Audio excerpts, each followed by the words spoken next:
یہ متقی ہیں تو اگرچہ سخی ہوں گے لیکن چھوٹ گیا. بھئی کسی کے بارے میں کہیں سخی ہیں تو اگرچہ نمازی ہوں گے لیکن اس کا ذکر تو ہوا ہی نہیں, چھوٹ گیا. تو کسی بھی صفت کو ذکر کر کے اگر تعریف کی جائے تو چند صفات آ سکتے ہیں, باقی چھوٹ جا سکتے ہیں. ذات جب بولی جاتی ہے تو پوری صفات آ جاتے ہیں.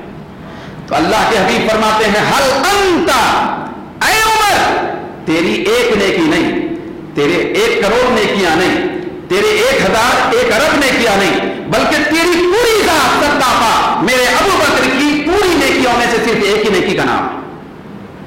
تو سرتاپا صرف ایک نیکی ہے, چاہے کچھ بھی نیکی کر رہا ہوگا, کتنی ہی نیکیاں کر رہا ہوگا, کتنی ہی ترقیاں کر رہا ہوگا, لیکن اے عمر تو میرے ابو بکر کی پوری نیکیوں میں سے صرف ایک نیکی کا نام ہے.